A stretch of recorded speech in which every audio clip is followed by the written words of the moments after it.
Hello learners, अगर आपको भी डाउट होता है कि इंडक्टिव और डिडक्टिव मेथड ऑफ टीचिंग किसे कहते हैं और इन दोनों का डिफरेंस आपको नहीं समझ में आता है, जिसको हिंदी में हम आगमन और निगमन विधि भी कहते हैं, अगर आपको इन दोनों को डिफरेंशिएट करने में प्रॉब्लम होती है तो आपको ये वीडियो एंड तक ज़रूर देखनी चाहिए, क्योंकि एक बहुत ही इम्पॉर्टेंट टॉपिक है जो कि हमारे बीएड के टाइम पे भी पूछी जाती है और किसी भी टीचिंग एग्ज़ाम में ये क्वेश्चन इस तरीके से इसमें कुछ ना कुछ ऐसा क्वेश्चन बना के ज़रूर पूछ लिया जाता है जो कि बहुत ही मतलब ईजी होते हुए भी डिफ़िकल्ट हो जाता है सॉल्व करना। तो अगर आपको इसमें डाउट होता है तो मैं आगे एक्सप्लेन करने वाली हूँ, इस वीडियो को एंड तक देखना।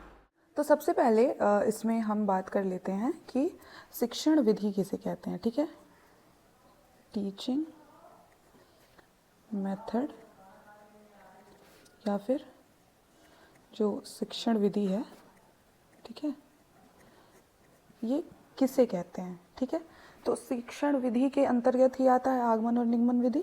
तो शिक्षण विधि क्या होती है कि हम अपने विद्यार्थियों को किस मेथड या टेक्निक के हेल्प से उनको जो कोई कॉन्सेप्ट है या कोई टॉपिक है उसको समझा पाते हैं। जैसे अभी मैं आपको पढ़ा रही हूँ तो इसमें मैं कौन सी टेक्निक्स यूज़ करूं जिससे आपको बेहतर तरीके से ये टॉपिक समझ में आए, वही जो टेक्निक्स हैं, मेथड्स हैं, उसी को हम टीचिंग मेथड कहते हैं या फिर शिक्षण विधि कहते हैं। ठीक है, तो यही चीज़ मैंने यहाँ पे डेफिनेशन में लिख दी है कि the method using which a teacher explains a topic for conceptual clarity of students is a teaching method.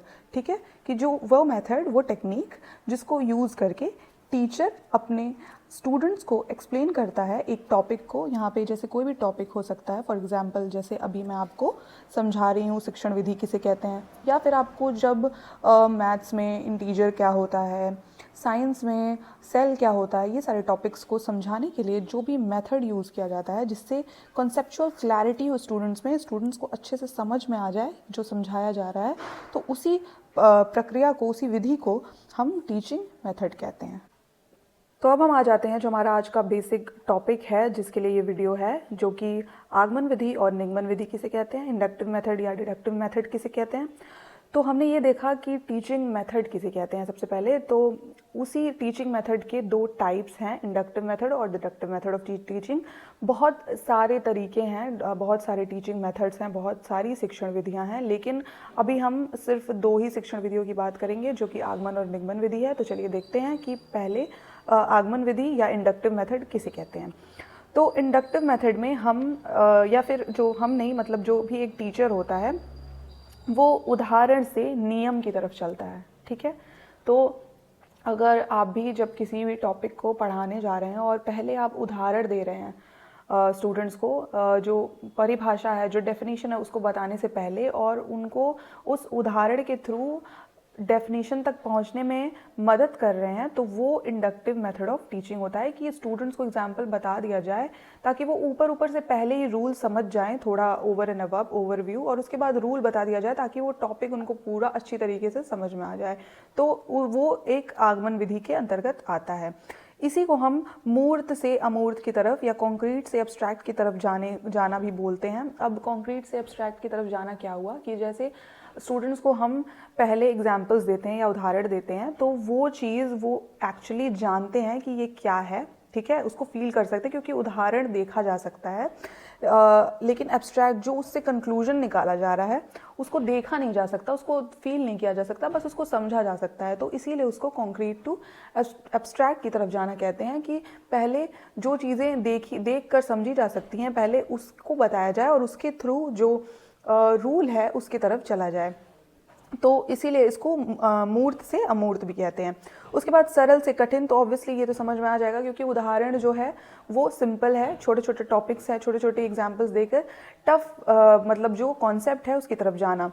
इसमें स्पेसिफिक टू जनरल भी इसको बोलते हैं। स्पेसिफिक टू जनरल वाले मतलब कॉन्सेप्ट को समझ में थोड़ी सी प्रॉब्लम आती है क्योंकि लोग बोलते हैं कि एग्जाम्पल स्पेसिफिक कैसे हो सकता है। तो देखिए एग्जाम्पल का यहाँ पे यूज़ स्पेसिफिक की तरफ, स्पेसिफिक के लिए क्यों यूज़ किया जा रहा है, क्योंकि देखो जो हम एग्जाम्पल देते हैं, जैसे क्लास में अगर टीचर सारे बच्चों से उनके नाम पूछ कर ब्लैक बोर्ड पर लिख देते हैं और उसके बाद पूछते हैं कि ये सारे, मतलब जैसे मान लीजिए किसी का नाम सुरेश, रमेश, कुछ भी है, तो वो चीज़ें ब्लैक बोर्ड पे लिखी, तो वो एक स्पेसिफिक पर्सन की बात हो रही है, ठीक है।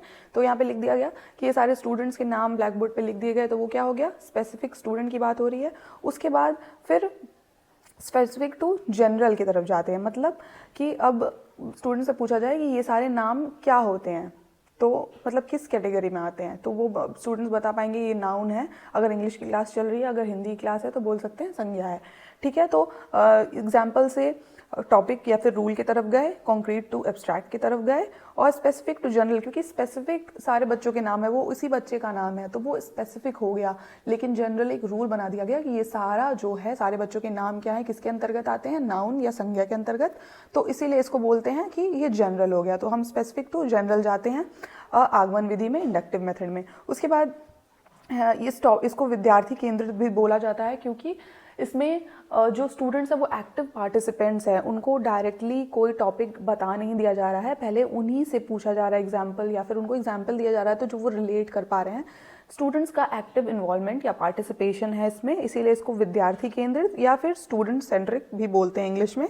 उसके बाद ज्ञात से अज्ञात की तरफ जाना, मतलब जो उदाहरण है वो स्टूडेंट्स को पता है, इसीलिए वो ज्ञात है, और जो टॉपिक, जो रूल हम बता रहे हैं उदाहरण के माध्यम से, वो उनको नहीं पता, इसीलिए वो अज्ञात है, इसीलिए ज्ञात से अज्ञात की तरफ जाना भी इंडक्टिव मेथड ऑफ टीचिंग में आता है।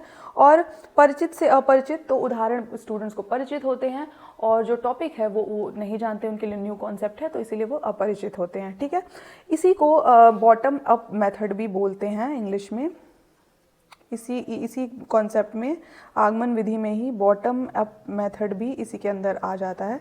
बॉटम अप मेथड क्या है कि नीचे से ऊपर की तरफ, वही कि सरल से कठिन की तरफ टॉपिक को समझाना, तो वो सब कुछ इंडक्टिव मेथड ऑफ टीचिंग में आ गया। इसमें ओवरऑल सारा जितना भी नाम दिया जाता है, फिर जितने भी क्वेश्चंस पूछे जाते हैं आगमन विधि में, वो सारा लाइन से लिखा हुआ है। आप चाहो तो इसको स्क्रीनशॉट लेकर रख सकते हो, या आपके लिए एक नोट्स की तरह काम करेगा। अब हम चलते हैं डिडक्टिव मेथड, जो कि एकदम आगमन विधि का उल्टा है। निगमन विधि एकदम जो उसी का मिरर इमेज समझ लो, कि यहाँ पे एक मिरर लगा हुआ है, और जो ये है इसी का उल्टा डिडक्टिव मेथड हो जाएगा। चलिए इसको भी वन बाय वन देख लेते हैं क्या है। तो इसमें क्या है कि नियम से उदाहरण की तरफ जाना, इसमें किसी भी रूल को, जैसे पहले क्या किया गया कि अब संज्ञा का एग्जाम्पल उसमें लिया था, तो इसमें भी लेके समझाऊंगी, ईजिली समझ में आ जाएगा। तो अगर कोई नाउन की या संज्ञा की डेफिनेशन पहले टीचर जाके बता देते हैं कि noun is the name of a person, place, animal और थिंग, ठीक है, ये नाउन के बारे में डेफिनेशन बता दी गई। उसके बाद पूछा गया कि noun is the name of person, मतलब टीचर ने बोला कि नेम ऑफ पर्सन है, तो उसके बाद उन्होंने एग्जाम्पल दिया क्लास के स्टूडेंट्स का। और इंडक्टिव मेथड में क्या है कि पहले स्टूडेंट्स का नाम लिख लिया और फिर नाउन की डेफिनेशन दी कि ये सारे नाउन होते हैं, और फिर नाउन की डेफिनेशन दी, तो वो हो गया आगमन विधि। लेकिन निगमन विधि में क्या है कि पहले नाउन की डेफिनेशन दे दी, फिर एग्जाम्पल दिया, तो इसको बोलते हैं नियम से उदाहरण की तरफ जाना, या फिर इसी को डिडक्टिव मेथड भी बोलते हैं, ठीक है। उसके बाद कॉन्क्रीट टू एब्स्ट्रैक्ट, वही बात है कि सॉरी यहाँ पे अमूर्त से मूर्त है, तो अमूर्त का मतलब एब्स्ट्रैक्ट होता है, sorry this was a mistake, ये एब्स्ट्रैक्ट टू कॉन्क्रीट जाएगा, ठीक है, ये थोड़ा सा गड़बड़ हो गया था। तो यहाँ एब्स्ट्रैक्ट टू कॉन्क्रीट का मतलब है कि एब्स्ट्रैक्ट जो रूल है, जो नियम है, वो हमेशा एब्स्ट्रैक्ट होता है। वो जो जैसे नाउन का जो डेफिनेशन है उसको देखा नहीं जा सकता, मतलब उसको सिर्फ समझा जा सकता है, लेकिन नाउन के एग्जाम्पल्स को देखा जा सकता है, स्पेसिफिकली उसको समझा जा सकता है, इसलिए वो क्या है, कॉन्क्रीट है। एग्जाम्पल्स कॉन्क्रीट होते हैं और जो रूल होता है वो एब्स्ट्रैक्ट होता है। तो इसमें रूल पहले बताया जा रहा है, इसीलिए इसको क्या होगा, ये अमूर्त से मूर्त, ये एब्स्ट्रैक्ट टू कॉन्क्रीट, मतलब यहाँ पे रूल पहले बता दिया गया, रूल एब्स्ट्रैक्ट होते हैं, उसके बाद कॉन्क्रीट मतलब उदाहरण की तरफ जाते हैं, ठीक है। उसके बाद हम देखते हैं इसको कठिन से सरल की तरफ जाना भी बोलते हैं। वही बात हो गई कि पहले अगर टॉपिक बता दिया जाए तो टॉपिक कठिन होता है, क्योंकि स्टूडेंट इससे अवेयर नहीं है, इसके बारे में जानते नहीं है पहले से, लेकिन फिर हम जब उदाहरण देंगे तो वो उनको ईजिली समझ में आएगा, तो ये कठिन से सरल की तरफ जाना होता है। जनरल टू स्पेसिफिक, वहाँ पे क्या था, स्पेसिफिक टू जनरल जा रहे थे आगमन विधि में, निगमन में जनरल टू स्पेसिफिक जा रहे हैं। रूल हमेशा जनरल होता है, रूल हमेशा अमूर्त होता है, एब्स्ट्रैक्ट होता है, इसीलिए रूल को जनरल बोलते हैं, और जो एग्जाम्पल होते हैं वो एक स्पेसिफिक एक पर्टिकुलर नाम बता सकते हैं उसका, तो वो इसीलिए स्पेसिफिक हो गया, तो इसको जनरल टू स्पेसिफिक भी बोलते हैं। अब ये बात यहाँ पे नोट करने वाली कि ये शिक्षक केंद्रित शिक्षण विधि होता है, क्योंकि इसमें शिक्षक पहले ही सारा जो रूल है उसको बता देंगे, उसके बाद एग्जाम्पल देंगे। तो इसमें शिक्षक ही सिर्फ ज़्यादा पार्टिसिपेट कर रहे हैं और स्टूडेंट्स का यहाँ पे ज़्यादा रोल नहीं है, वो बस बैठ के सुनेंगे और समझेंगे। तो इसीलिए इसको शिक्षक केंद्रित बोलते हैं। इसमें अपरिचित से परिचित, क्योंकि स्टूडेंट पहले कॉन्सेप्ट से अवेयर नहीं है, अपरिचित हैं, इसीलिए उनको इस मेथड को अपरिचित से परिचित की तरफ जाना बोलते हैं और अज्ञात से ज्ञात की तरफ भी जाना बोलते हैं। और इस मेथड को, इसको बॉटम अप मेथड बोलते हैं और इसको टॉप डाउन मेथड बोलते हैं। ठीक है, टॉप डाउन मेथड मतलब पहले टॉप की चीज़ बता दो, उसके बाद धीरे धीरे इजी एग्जांपल्स देके उसको समझाना। तो ये बेसिकली एक कंपैरिजन नहीं किया जा सकता है कि कौन सा मेथड अच्छा है और कौन सा मेथड खराब है, क्योंकि बहुत सारे कॉन्सेप्ट ऐसे हैं जिसमें आगमन विधि से अच्छे से समझाया जा सकता है और बहुत सारे कॉन्सेप्ट ऐसे होते हैं जिसमें निगमन विधि से अच्छे से बच्चों को समझाया जा सकता है। तो इन दोनों का मिश्रण करके टीचर अपने क्लास में टॉपिक्स को एक्सप्लेन करते हैं और ये दोनों बहुत ही इम्पॉर्टेंट टॉपिक्स हैं बीएड के पर्सपेक्टिव से भी, और आगे जो टीचिंग एग्जाम्स जैसे सीटेट और जो स्टेट के टेट एग्जाम्स होते हैं उसमें भी बहुत इंपॉर्टेंट है। और ये कॉन्सेप्ट काफ़ी ईजी है, लेकिन जब क्लियर नहीं होता तो जैसे स्पेसिफिक टू जनरल ऐसे करके ऑप्शन में जब बना दिया जाता है तो स्टूडेंट्स कंफ्यूज हो जाते हैं। लेकिन यहाँ पे मैंने सारे ही कॉन्सेप्ट्स देने की कोशिश की है एंड आई होप आपको सब कुछ अच्छे से समझ में आ गया हो और अब आपसे कोई मिस्टेक ना हो। अगर फिर भी कोई चीज़ रह जाती है इसमें तो आप कमेंट सेक्शन में पूछ सकते हो। और thank you so much for watching.